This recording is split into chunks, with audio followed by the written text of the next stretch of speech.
আলহামদুলিল্লাহ।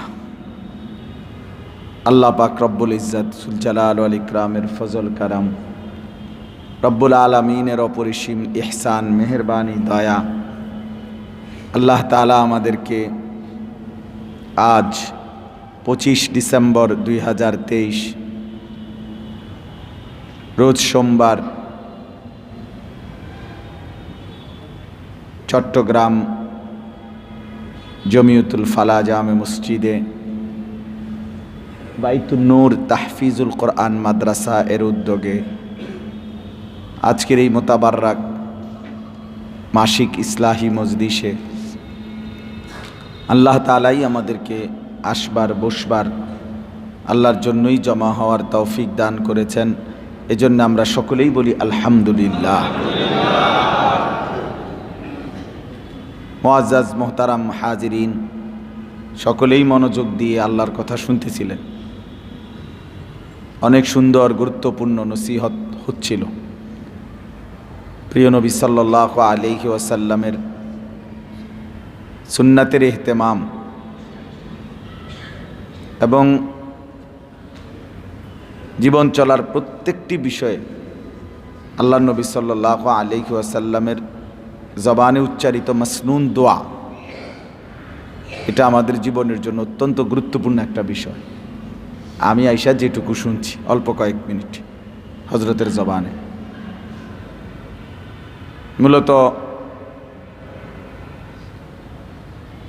আমার পরম শ্রদ্ধেয় একজন অন্যতম শায়েখ আছেন, আমার শায়েখ আরিফ বিল্লাহ হাকিমুন নফস আল্লামা মুফতি মুশতাকুন নবী কাসিমি, হজরতও যাকে মহব্বত করে সম্মান করে, খুলনার হজরত,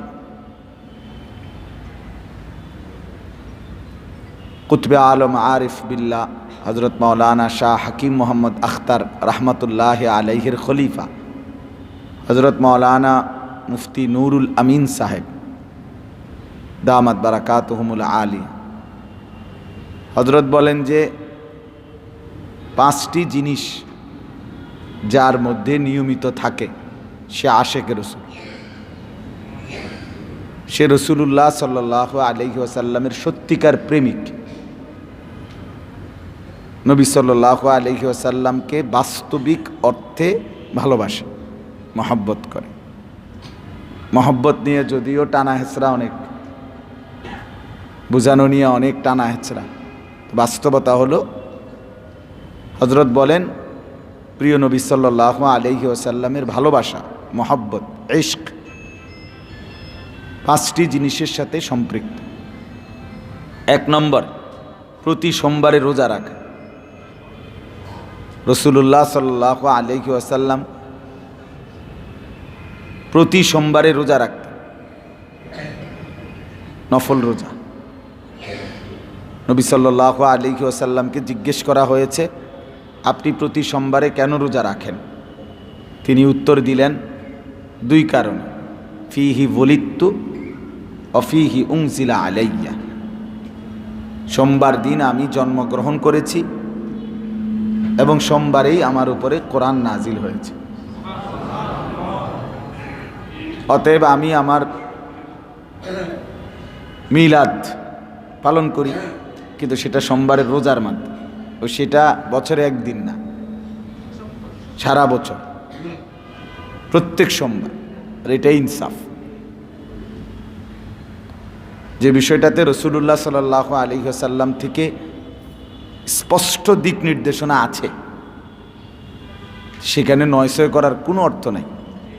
শুধু শুধু ধাক্কা ধাক্কি, ঠেলা ঠেলি, কন্যা কন্যি, একবারে আপনার লগে বহস করতে হইব, আপনার মাথার ফিটটা বুঝাইতে হইব আপনারে। না বুঝার কি আছে, এটা তো বাংলা কথা। রাসূলুল্লাহ সাল্লাল্লাহু আলাইহি সাল্লাম নিজে বলছেন, আমার মিলাদ আমি পালন করি সোমবার রোজার মাধ্যমে। তো এতটা এরকম বাংলা কথাটা না বুঝার কি আছে? এটা যদি এমন হইতো যে ইংরেজিতে কইছে কথাটা, তা আমরা সবাই যেহেতু ইংরেজি বুঝি কম, এই জন্য আমি সোমবারের জায়গায় রবিবার বুঝছি। আর আপনি কি সোমবার বলাতে রবিবার বুঝছেন? কথা বলেন না। বাংলা বলাতে ইংরেজি বুঝছেন, তো এটা না বুঝার কি আছে? একেবারেই একটা হাস্যকর ব্যাপার। রাসূলুল্লাহ সাল্লাল্লাহু আলাইহি ওয়াসাল্লামের মিলাদ পালনের নামে একটা হাস্যকর ডাকাডাকি। কি যুক্তি আছে এটার? কি কারণ আছে? যেখানে সুস্পষ্ট রাসূলুল্লাহ সাল্লাল্লাহু আলাইহি ওয়াসাল্লামের আমল বিদ্যমান, সেখানে তর্কের কি, ঝগড়ার কি? আল্লাহ আমাদেরকে বুঝ দান করে। আমরাই পালন করে, অমুকে বোঝে না, তমুকে বোঝে না, বাদ দেন, বোঝে না, আপনি তো বুঝছেন, তো চলেন আমরাই নিয়ত করি, ঠিক আছে না? ইনশাআল্লাহ আল্লাহ তাআলা আমাদেরকে তৌফিক দান। এমনিতেও তো রোজার অনেক ফজিলত। নফল একটি রোজা রাখলে রাসূলুল্লাহ সাল্লাল্লাহু আলাইহি ওয়াসাল্লাম বলেন, যেই পাখি তার মায়ের পেট থেকে বের হয়েছে, এরপরে বের হয়েই উড়তে শুরু করছে, একটানা 500 বছর পাখিটা উড়ে যতটুকু দিয়ে পৌঁছবে, আল্লাহ তাআলা জাহান্নাম তার থেকে অতটুকু দূরে সরাই দিবে। নিজের যৌন চাহিদা অবৈধভাবে পূরণের ক্ষেত্রে নিয়ন্ত্রণ করার জন্য একটি কার্যকর মাধ্যম রোজা। রাসূলুল্লাহ সাল্লাল্লাহু আলাইহি ওয়াসাল্লাম বলছেন, শারীরিক সুস্থতার ক্ষেত্রেও রোজা একটি কার্যকর মাধ্যম। বিভিন্নমুখী উপকার, দুনিয়াবি উপকারও আছে, আখিরাতেরও ভীষণ কি আছে, উপকার আছে। তাহলে আমরা আরামসে রাখতে পারি। এই জন্য ইনশাআল্লাহ সোমবার দিন রোজা রাখার নিয়ত করি, ঠিক আছে না? ইনশাআল্লাহ হিম্মত করলেই হয়ে যাবে, হিম্মত করলেই হয়ে যাবে। আল্লাহ তাআলা তৌফিক দান করে। 2 নম্বর, হযরত বলেন, সকালবেলা ঘুম থেকে উঠা নিয়ে আপনাদের এই হাতে ধরা যে মোবাইল, এগুলা যদি পকেটে রাইখা দেন, আপনি বুঝতে সুবিধা হইব, ভালো হইব। আপনার আমার বুদ্ধিটা ধরেন, আমার এই বুদ্ধিটা ধরেন, ভালো হবে। আপনি যদি ভালো হয়ে যান, অনেক লোক ভালো হয়ে যাবে। আমি ভালো হয়ে গেলে অনেক লোক ভালো হয়ে যাবে। এই জন্য আমরা নিজেই শুনি, ও মোবাইলে জমা করবেন, এরপরে আপনি গিয়ে বাইত গিয়ে শুনবেন, তুই ভালো হইবেন, আর খাইছে হইছে, আর ভালো হইছেন, এখনই হয়ে যান ভালো, এখনই শুনেন। এই জন্য সরাসরি শুনবার মধ্যে বরকত বেশি, নজরের দিকে তাকাইলে খুব বরকত। আল্লাহর কথা মনোযোগ দিয়ে শুনলেই বরকত। আল্লাহ আমাদেরকে তৌফিক দান। তো সকালবেলা ঘুম থেকে উঠা থেকে শুরু করে রাত্রিবেলা ঘুমানো পর্যন্ত যখন আমি যা করছি, আহার, নিদ্রা, ওযু, ইস্তেঞ্জা, পেশাব, পায়খানা, টয়লেট, বাথরুম, খানা, খাদ্য, হাঁটা, চলা, উঠা, বসা, বাজার, ব্যবসা, সফর, সব কিছুতে রাসূলুল্লাহ সাল্লাল্লাহু আলাইহি ওয়াসাল্লামের শেখানো একটা একটা দোয়া আছে। কোনো কোনো ক্ষেত্রে একাধিক দোয়াও আছে। আপনি এই দোয়াগুলো শিখে নিয়মিত আদায় করা, দোয়া পড়া, এটা রাসূলুল্লাহ সাল্লাল্লাহু আলাইহি সাল্লামের আশেক, রাসূলুল্লাহ সাল্লাল্লাহু আলাইহি সাল্লামকে ভালোবাসার প্রমাণ। 2 নম্বর, নবী সাল্লাল্লাহু আলাইহি ওয়াসাল্লাম ঘর থেকে বের হতে দোয়া পড়তেন, বিসমিল্লাহি তাওয়াক্কালতু আলাল্লাহ লা হাওলা ওয়ালা কুওয়াতা ইল্লা বিল্লাহ। আপনি এটা কখনোই পারেন না, পড়েন না, আপনি কিভাবে নবীকে ভালোবাসেন? যে ভালোবাসে সে তালাশ করে করে অনুসরণ করে। রাসূলুল্লাহ সাল্লাল্লাহু আলাইহি ওয়াসাল্লাম বলেন, এই ছোট্ট দোয়াটা কেউ যদি ঘর থেকে বের হয় আর এই সময় পড়ে, তো আল্লাহ তাআলা তাকে হেদায়েত দান করে, আল্লাহ তাকে নিরাপত্তা দান করে, আল্লাহ তাকে শয়তানের আশ্রয় থেকে হেফাজত করে দেয়। অনেক ফজিলত, এরকম অনেক দোয়া হযরত বলতেছিলেন। বাথরুম থেকে বের হওয়ার দোয়া, গুফরানাকাল হামদুলিল্লাহিল্লাযী আযহাবা আন্নিল আদা ওয়া আফানি। বাথরুমে প্রবেশের দোয়া, হ্যাঁ, আল্লাহুম্মা ইন্নী আউযু বিকা মিনাল খুবুসি ওয়াল খাবাইস। তাহলে এই যে দোয়া, খাবারের শুরুতে দোয়া, খাবারের শেষে দোয়া, ঘুমের আগে দোয়া, ঘুম থেকে উঠার পরে দোয়া, জীবনের এই সব ক্ষেত্রে রাসূলুল্লাহ সাল্লাল্লাহু আলাইহি সাল্লাম দোয়া শিখায়। ঝড় বৃষ্টি দেখলে কি দোয়া, তুফান দেখলে কি দোয়া, উপরে উঠতে কি দোয়া, নিচে নামতে কি দোয়া, সমতল জায়গায় হাঁটতে কি দোয়া, যানবাহনে চড়লে কি দোয়া, নামলে কি দোয়া, কোনো নতুন শহরে গেলে কি দোয়া, একেবারে কদম কদম কদম কদম রাসূলুল্লাহ সাল্লাল্লাহু আলাইহি সাল্লাম আল্লাহ তাআলার পক্ষ থেকে শেখানো এই দোয়াগুলো আদায় করতেন। তাহলে এগুলো শিখা, এগুলো মুখস্থ করে পড়া রাসূলুল্লাহ সাল্লাল্লাহু আলাইহি সাল্লামের ভালোবাসার প্রমাণ। আপনি যদি বলেন যে হুজুর এতটি শিক্ষা পারমুনি, আচ্ছা আপনি যেতুটি শিক্ষা পারতেন না, যেদূর পারবেন এদূর শিখেন। এদূর শিখলে কয়দিন জিরাইবেন, মানে বিশ্রাম করবেন, এরপর আবার বাকি অর্ধেক শুরু করবেন শিখা, তাহলে পারে লাগবেন। মূলত যে গাফেল ফালতু মানুষ সে এগুলো বলে, পারতাম না হুজুর, বুঝি তো আসলে তো দরকার, কিন্তু পারি তো না।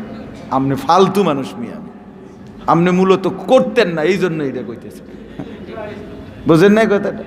আপনারা আমি বলছি না আজকে একদিনে মোট 1400 দোয়া শিক্ষা লাইতেন, তো তাইলে আপনার অসুবিধা কি? আপনি শুরু না করবেন, ঠিক কিনা বলেন না? শুরু না করবেন। হুজুর সোমবারে রোজা রাখতে পারবো, কিন্তু সর্বোচ্চ মনে হয় 3 মাস রাখতে পারবো, এর বেশি পারতাম। তো রাখেন না, আপনি 3 মাসে কে রাখে? এই একটা জরুরি বিষয়টা মনে রাখতে হবে। আগের থেকেই হাল ছেড়ে দেওয়ার মতো কথা না বলা, আগের থেকে হিম্মত থাকা। আপনার হিম্মত আপনার ইবাদত, এটা মনে রাখবেন। কোন কি কইছি? কোন আমার হিম্মত আমার ইবাদত। হিম্মত, আল হিম্মাতু হিয়াল ইসমুল আজম।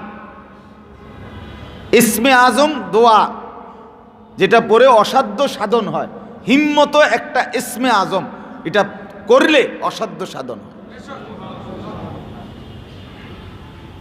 ও আমি আরেকদিন যেদিন এখানে আসছিলাম, সেদিন ফেনী রশিদিয়ার হজরত বয়ান করছিল, মনে আসেনি কারো? এর ফেনী রশিদিয়ার হজরতের একটা বাণী আছে, মূল্যবান কথা। তালেবে ইলমদেরকে বলে, হজরত হিম্মত, মেহনত, দোয়া, এই 3 জিনিসে তোমার কামিয়াবি। প্রথম হিম্মত করবা, এরপরে ওই আলোকে মেহনত করবা, এরপর আল্লাহর কাছে দোয়া করবা, দেখবা তুমি কামিয়াব, তুমি কামিয়াব।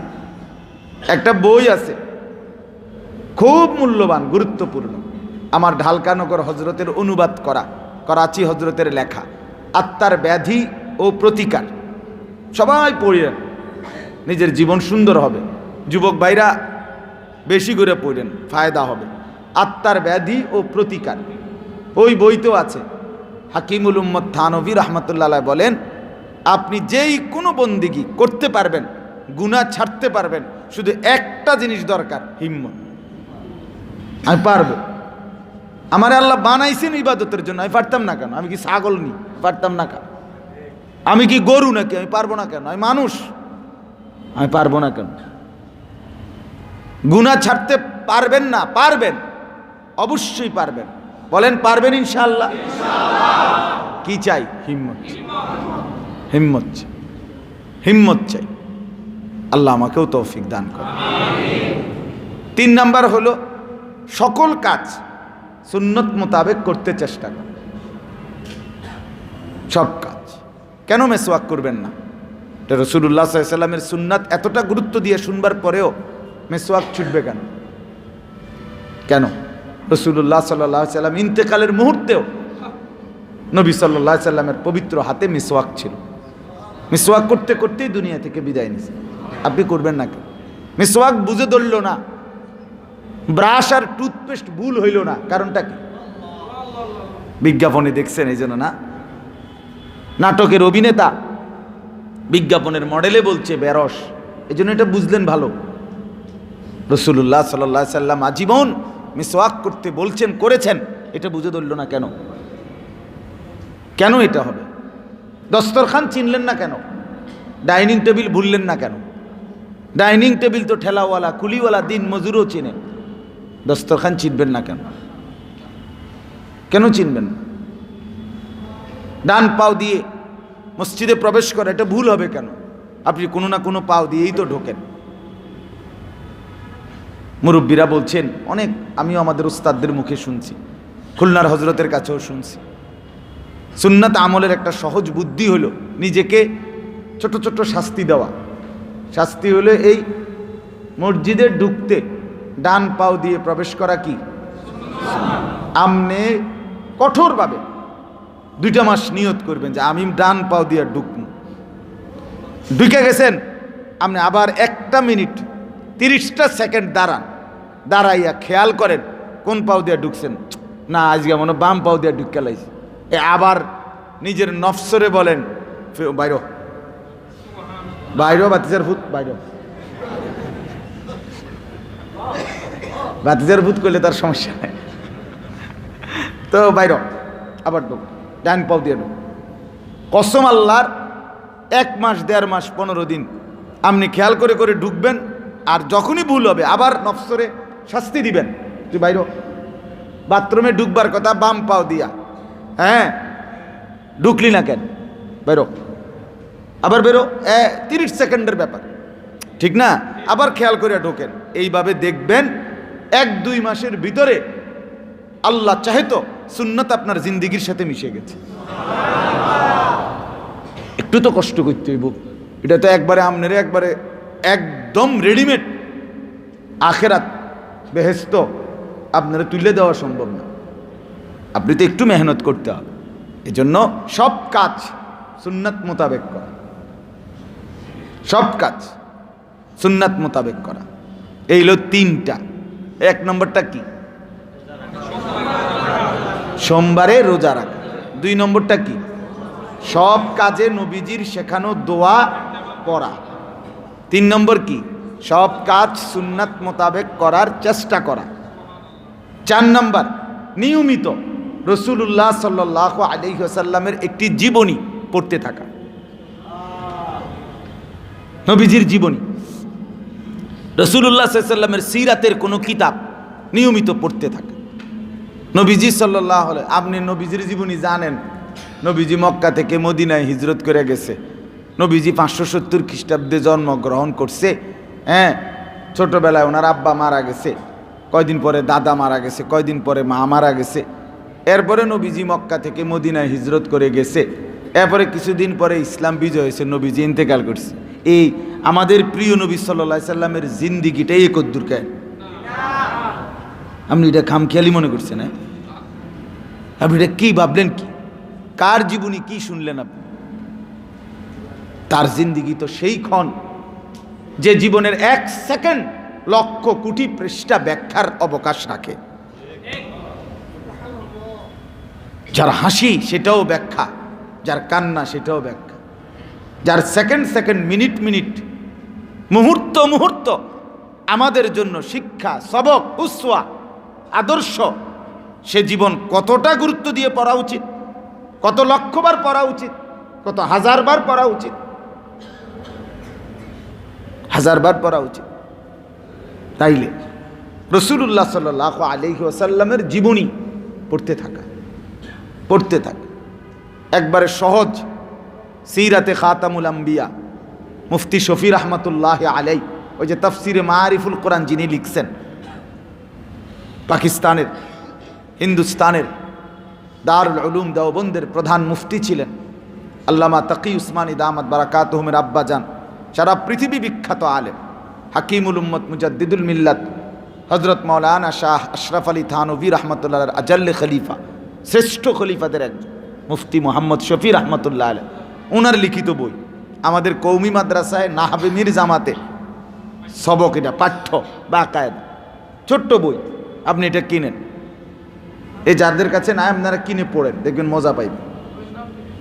সিরাতে খাতামুল আম্বিয়া, ছোট্ট বই।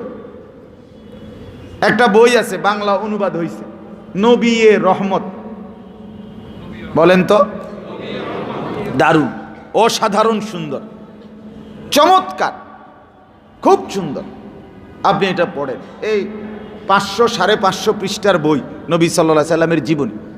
এই উপমহাদেশের সর্বশ্রেষ্ঠ আলেমদের একজন, যাকে গোটা আরব সম্মান করত, সৈয়দ আবুল হাসান আলী আন-নদভী রাহমাতুল্লাহ আলাইহির লিখিত আরবি কিতাব আস-সিরাতুন নববিয়্যা, ওটার বাংলা অনুবাদ অসাধারণ, অনেক সুন্দর। আরও অনেক নির্ভরযোগ্য কিতাব আছে। আপনি কোনো নির্ভরযোগ্য আলেম থেকে জিজ্ঞেস করে নেবেন, জিজ্ঞেস করেন। হুজুরদের ওয়াজ দিয়ে আপনি শূন্য শেষ করতে পারতেন না। ওলামায়ে কেরাম ওয়াজে তো পুরোটা বলে কুলাইতে পারে না। কথা বুঝছেন কি না বল? এটা আপনাকে উৎসাহিত করা হয়, ওয়াজ তো উৎসাহিত করলাম। আপনার জিম্মাদারি আরেকটু মেহনত কইরা নিজের জিন্দিগি আরো আগায় নাও। এই জন্য 4 নাম্বার, রাসূলুল্লাহ সাল্লাল্লাহু আলাইহি ওয়াসাল্লামের সিরাত, জীবনী, জিন্দিগি একটা কিতাব নিয়মিত পড়তে থাকা। 1 পৃষ্ঠাই হোক, দেখবেন মহব্বত বাড়বে, কলিজায় নূর আসবে। আমার রসুল এমন ছিলেন, আমার নবী সাল্লাল্লাহু আলাইহি সাল্লাম এমন ছিলেন, ছোট্টবেলায় এমন ছিলেন, হ্যাঁ শিশুকালে এমন ছিলেন, মা হালিমার ঘরে এমন ছিলেন। সবক মিলবে। আল্লাহ তাআলা হৃদয়ে রাসূলুল্লাহ সাল্লাল্লাহু আলাইহি সাল্লামের মহব্বত দান করবেন। আর 5 নাম্বার, বেশি বেশি বেশি বেশি প্রতিদিন নিয়মিত রাসূলুল্লাহ সাল্লাল্লাহু আলাইহি সাল্লামের উপরে দুরূদ ও সালাম পাঠ করে পেশ করা। নির্ধারিত দুরূদ সালামের ছোট্ট বই আছে। সাহাবায়ে কেরাম নবী সাল্লাল্লাহু আলাইহি সাল্লামের উপরে, নবীজির সাহাবীরা, হাদিসের কিতাবে বর্ণিত আছে। আমাদের বুজুর্গ উলামায়ে কেরাম এগুলোকে সংকলন করছেন। 40টা দুরূদ শরীফ, দুরূদ সালাম এমন আছে যেগুলো সাহাবায়ে কেরাম পড়তেন।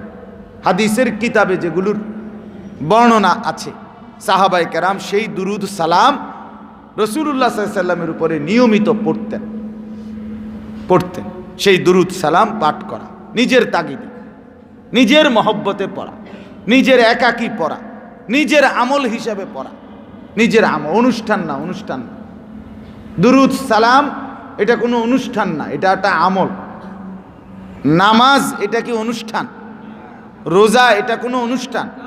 হজ এটা অনুষ্ঠান? এই ঠিক নামাজ, রোজা, হজ, যাকাত, জিকির, তেলাওয়াত এগুলো যেমন আমল, আল্লাহর কসম দুরূদ শরীফ রাসূলুল্লাহ সাল্লাল্লাহু আলাইহি সাল্লামের উপরে দুরূদ ও সালাম এটা অনুষ্ঠান না, এটা আমল। আমল আমল এটা আমল, এটা আমল। ভালোবাসা যার যত পড়ে সে তত। হাসরের ময়দানে দেখা যাবে কারো দুরূদ সালাম 1 কোটি, কারো 1 লাখ, কারো 10,000। এটা কলিজার ব্যাপার, এটা মহব্বতের ব্যাপার, মহব্বতের ব্যাপার। আপনারে কিছু দিলে আপনি পড়বেন, ডুলবেন, লড়বেন। কিছু না দিলে আপনি ডাইনি ভাবে আগে চাইয়া লইছেন, কিছু আসেনি। উদ্দাস দূর দূর দূর দূর, পইরা লাভ নাই। না না, এই ডকে হইলে হবে না, এটা করলে হবে না। রাসূলুল্লাহ সাল্লাল্লাহু আলাইহি ওয়াসাল্লামের মহব্বতে দুরূদ শরীফ পাঠ করা। দুরূদ ও সালামের বই আছে ছোট ছোট, আপনারা সংগ্রহ করেন। এই শেষ। এটা আমি আসলে ওই হুজুরের কথার কারণে বলছি। কয়টা হইল কোন? 5টা। খুব চমৎকার না জিন্দিগির? 1 নাম্বার সোমবারে কি করা, 2 নাম্বার মাসনুন দোয়া পড়া। এই যদি মনে রাখেন সহজ, মাসনুন দোয়া। কোন তো? মাসনুন মানে সুন্নত দোয়া আর কি, আমরা বানাই না দোয়া না। ওই হুজুরে বাংলায় দোয়া কইতে আছে, আপনার 18 মিনিট দোয়া করছে। ওই বেটার বাইত ভাত খাইছে 18 মিনিট, 14 গোষ্ঠী সবাই বেহেশতে জমা দিয়া ফেরেশতা রাতে উঠাইয়া দিয়া এরপরে আবার আইয়ালাইছে। চাচা এখন আপনি নিশ্চিন্ত, আপনি আর টেনশন করেন না, টাকা যেটা দিবেন নিয়ত করছেন দিয়ালাম। ওনারা গেছে গা বেহেশতে, অসুবিধা না, আল্লাহর রহমতে গেছে গা, আমি নিজে হাতে দিয়ে আইছি ফেরেশতা। কিন্তু দুর্ভাগ্য, রাসূলুল্লাহ সাল্লাল্লাহু আলাইহি ওয়াসাল্লাম কোন বাড়িতে মেহমান হলে ওই বাড়িওয়ালার জন্য নবী যেই দোয়াটা পড়তেন, আকালা তুআমাকুমুল আবরার ওয়া সাল্লাত আলাইকুমুল মালাইকা ওয়া আফতারা ইনদাকুমুস সাইমুন, এই দোয়াটা কপালে জুটল না।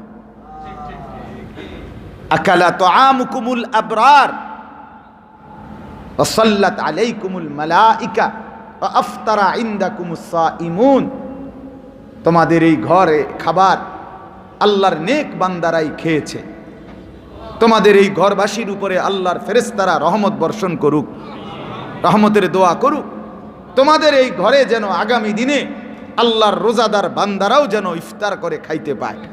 এটা নবীজির দোয়া, এটা রাসূলুল্লাহর দোয়া সাল্লাল্লাহু আলাইহি ওয়াসাল্লাম। তিনি এই দোয়া করতেন। এবার আর কপালে এই দোয়াটা জুটলো না, বুঝেন? অথচ এটার কত দাম, নবী সাল্লাল্লাহু আলাইহি সাল্লামের পঠিত এই দোয়াটার কত দাম। আমার আমনের বাংলা কথা কয় লাখ একত্র করলে এটার সাথে মিলবে? তুলনা হবে কি কোনো তুলনা? এই জন্য দোয়া শিখা, দোয়া শিখা। তাইলে মাসনুন দোয়া পড়া, এরপরে সব কাজ সুন্নাত মোতাবেক করার, জাস্ট সুন্নতি জীবন, সুন্নতি হায়াত, সুন্নতি জিন্দিগি। সুন্নাতবিহীন জিন্দিগি মোমেনের জিন্দিগি না। আল্লাহ রাসূল সাল্লাল্লাহু আলাইহি ওয়াসাল্লাম বলছেন, এটা আলাইকুম বিসুন্নতি ওয়া সুন্নাতিল খুলাফাইর রাশিদিন আল মাহদিয়িন।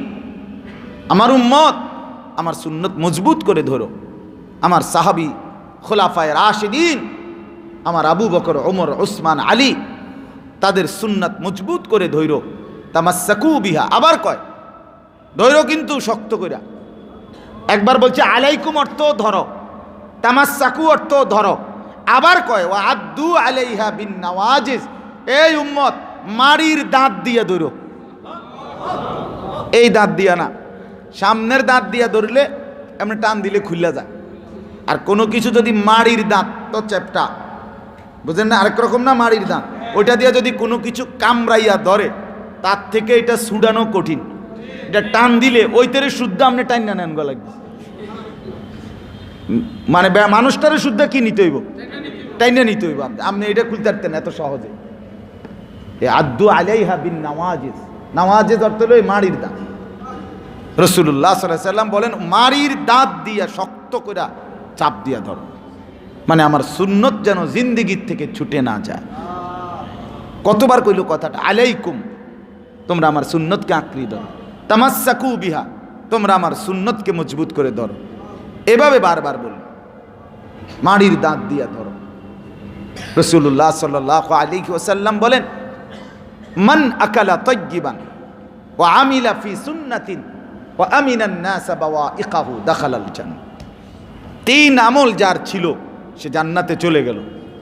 এক, যা খেলো হালাল, খাইলো তো কি খাইলো?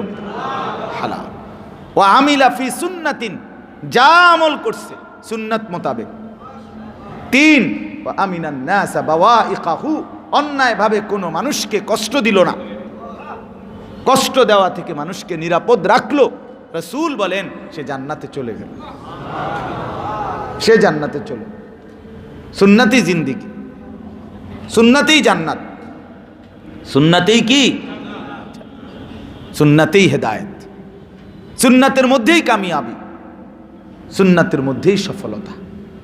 এজন্য বাপ অমুকে করে না, তমুকের কম, তমুকের দাবিদার, সেটা শুধু না বলে নিজের জীবনটাও বারবার দেখা দরকার।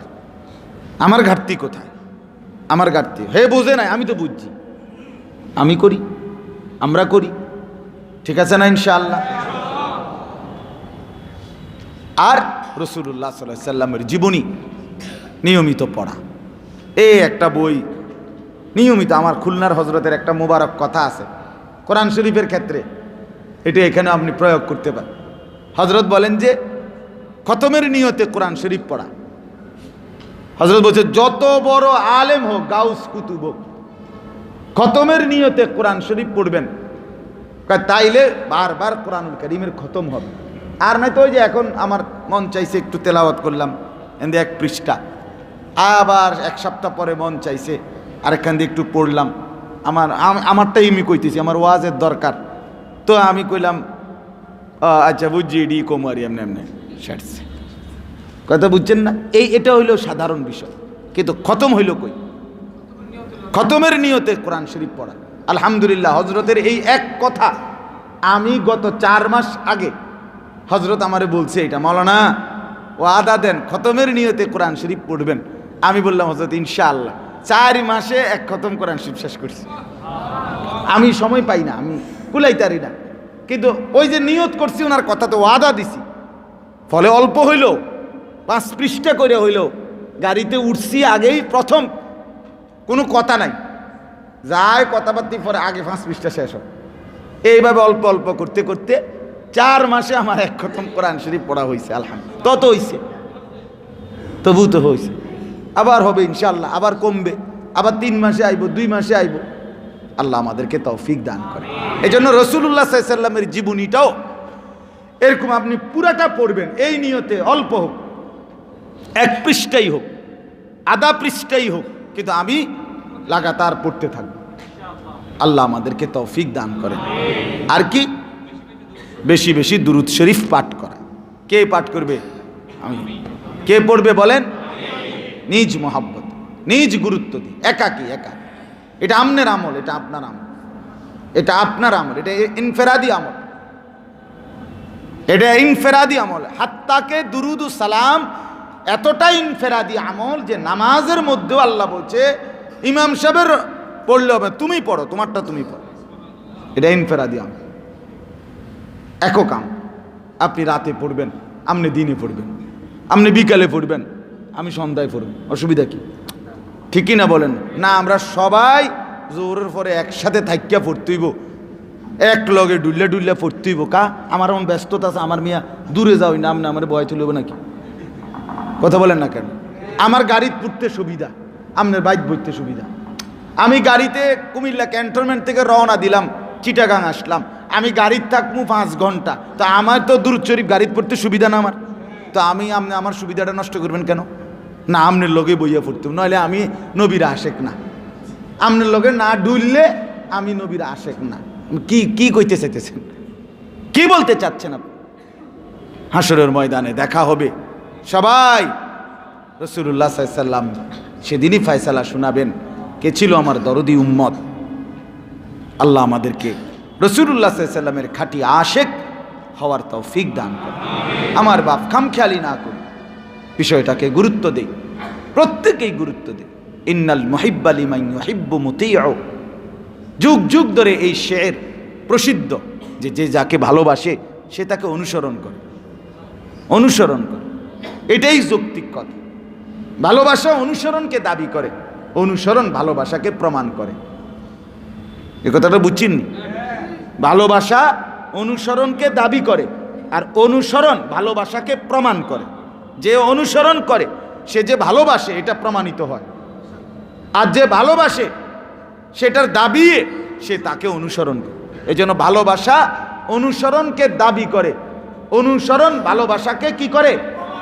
প্রমাণ, প্রমাণ। অনুসরণবিহীন ভালোবাসা হয় না। ভালো না বাসলে অনুসরণ করে না।